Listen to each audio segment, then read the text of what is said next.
زبان کا میٹھا بول دلوں کو خرید لیتا ہے۔ حسد ایک زہر ہے جسے انسان خود پیتا ہے اور توقع دوسرے کے مرنے کی کرتا ہے۔ دل کا راستہ اخلاق کی سیڑھی سے جاتا ہے۔ تم ارادہ تو سچے دل سے کرو، پھر ہر گناہ سے بچانا اس ذات کا کام ہے۔ فاصلے کبھی رشتے الگ نہیں کرتے اور نزدیکیاں کبھی رشتے نہیں بناتی۔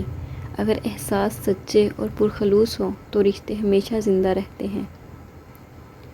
دوسروں پر الزام لگانا بہت آسان ہے، لیکن حقیقت میں ہر کوئی اپنی حالت کا خود ذمہ دار ہے۔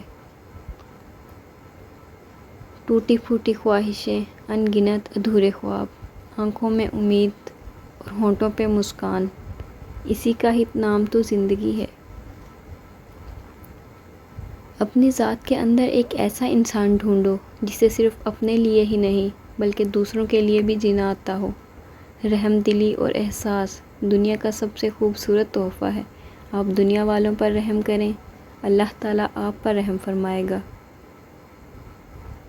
اخلاق کا پتہ اختیار کے بعد چلتا ہے، بے اختیار آدمی تو ویسے ہی جھکا ہوا ہوتا ہے۔ لوگ مجھ سے بھی کہہ دیتے ہیں اکثر دعا کے لیے، دیکھو کس قدر خدا نے میرے عیب چھپا رکھے ہیں۔ زیادہ مذاق کرنے سے آدمی کی عزت چلی جاتی ہے اور لوگوں سے دشمنی پیدا ہو جاتی ہے۔ اپنے ماں باپ کی باتیں غور سے سنو تاکہ دنیا والوں کی نہ سننی پڑیں۔ اگر اس نے راضی نہ ہونا ہوتا تو وہ تمہیں بھی کبھی منانے کا اشارہ نہ دیتا، اور وہ یقیناً تمہیں وہ سب دینے والا ہے جس کے لیے تم راتوں کو اٹھ اٹھ کر رویا کرتے تھے۔ کبھی کبھار بس ایک دعا ہی سب بدلنے کے لیے کافی ہوتی ہے، خاص طور پر تب جب کچھ بھی بدلنا دل کو ممکن نہیں لگتا۔ میں تمہیں بتاؤں، زندگی میں کچھ بھی ضروری نہیں ہوتا، کچھ بھی نہیں، بس ایک آپ ہونے چاہیے اور آپ کا اللہ تعالیٰ سے ہر دم بڑھتا ہوا ایک تعلق۔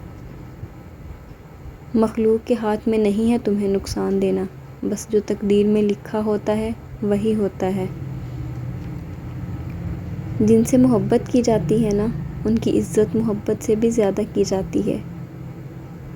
نصیب ہار جاتا ہے لیکن دعائیں ہمیشہ جیتتی ہیں۔ بس یقین کے ساتھ اللہ تعالیٰ سے مانگتے رہو، وہ رب ہے، تمہیں مایوس نہیں ہونے دے گا۔ جو کہانی اللہ کے سپرد کر دی جاتی ہے، اس کہانی کا اختتام کبھی اداس نہیں ہوتا۔ دوسروں کے پاس نعمتیں دیکھ کر خود کو کمتر نہ سمجھیں، یہ تو خدا کی تقسیم ہے۔ آپ بس یہ کریں کہ جس بھی لیول پر ہیں اس سے آگے بڑھیں۔ کسی نیک عمل کی توفیق مل جانا ہی قبولیت کی نشانی ہے۔ اختلافات پر صبر کرنا اور دوسروں کو برداشت کرنا ہی اخلاق ہے۔ ہزاروں مایوس لوگوں میں سے اگر اس نے تمہیں دعا کی توفیق دی ہے تو پھر وہ کیسے تمہاری دعا رد کر سکتا ہے؟ جس نے دعا کا حکم دیا ہے اس نے قبولیت کا وعدہ بھی کر رکھا ہے، تو پھر اس دل کو منا لو یقین پہ اور اس کو اپنی رضا میں راضی کر لو۔ غصے کے وقت انسان کے اخلاق کا صحیح پتہ چلتا ہے۔ میں نے زندگی میں دو لوگوں کو ہمیشہ پریشان دیکھا، ایک مخلص اور دوسرا وفادار۔ باقی منافق کو ہر جگہ فٹ پایا۔